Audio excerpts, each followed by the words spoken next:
Western New York United Against Drug and Alcohol Abuse has been working to increase awareness around the problems associated with drugs and alcohol abuse, educate our community, and participate in proven prevention strategies. Today, Beth and Kate are here to share some of the details about what concerns are rising here in Western New York and how you can support their efforts towards prevention.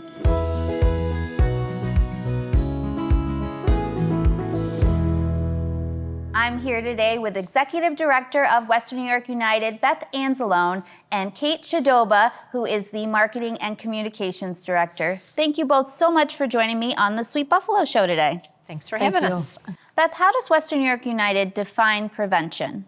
Great question. So prevention is defined as a proactive process that is systematically created where we can empower people to make healthy choices and life decisions.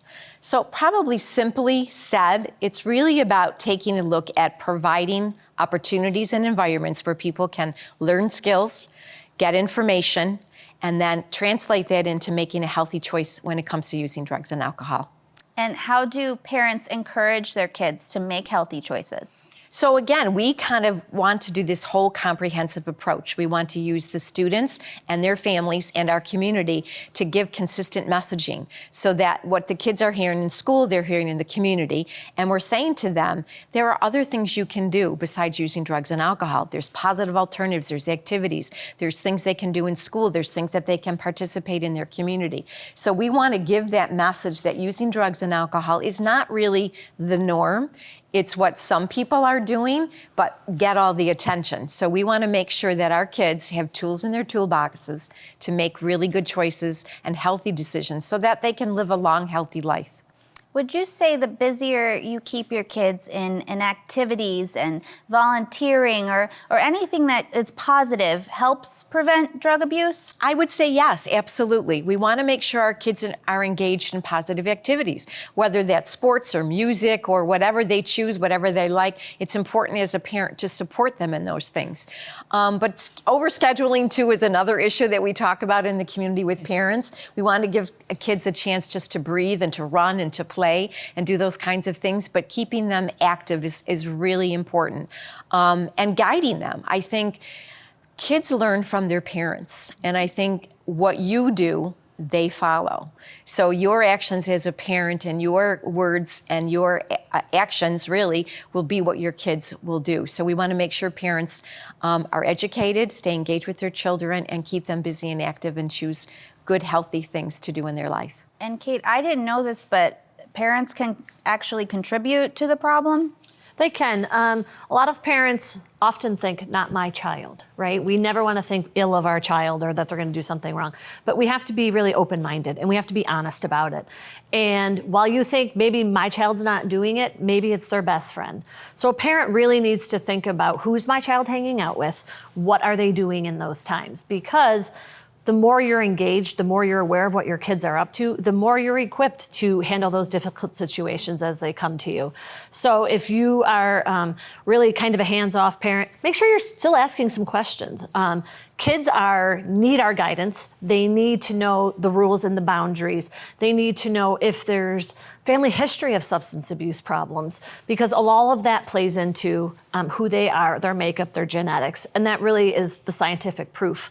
So we need parents to be engaged. We need them to have open, honest conversations, and we need kids then will respond. Whether the parent's talking to them or not about it, kids are hearing what they're saying. Like Beth said, they're really following the parent's lead. So if you're having those conversations and it's not such a taboo topic, it really lends the kids to be a little bit more open and honest with the parent when those questions are asked. And if you have trouble having a conversation with your child, there's a great website, talkitover.org, that gives some pointers and some guidelines for parents to discuss those things with their kids, because it's hard, I think, sometimes for parents to know what to say and how to say it. So we offer some tools and some guidelines for them to help them along the way.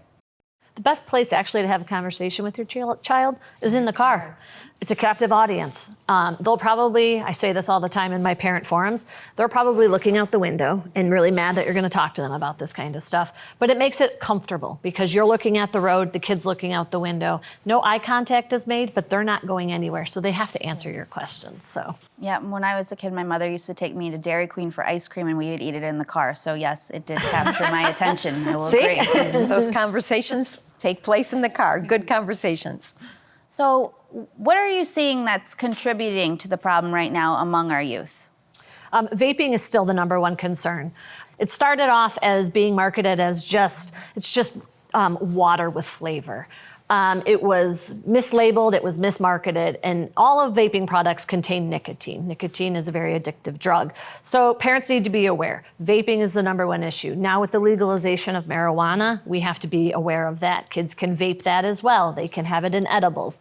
So parents need to be aware of all the dangers that are out there. Alcohol is still being abused by our youth.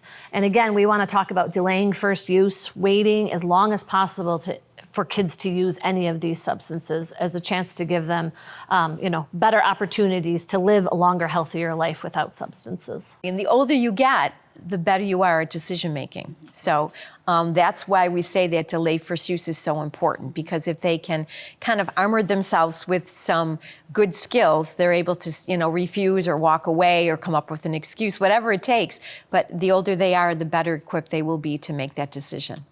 And right now in the world, kids shouldn't do any drugs, but sometimes they're doing a drug, but it's not the drug that they thought they were doing, right? Right now, with the opioid epidemic, we're having a lot of, they're called fenta pills, and they're fake pills that are, you may think you're taking an opioid that was prescribed to you, or you may be taking, anything for ADD, anything like that. But fake pills are being mass produced, and they're being easily distributed throughout the United States. You cannot tell the difference between a real pill and a fake pill. Kids need to be aware, if you're not getting it out of the prescription bottle, don't take any pills. So our viewers are watching. How can they support West New York United?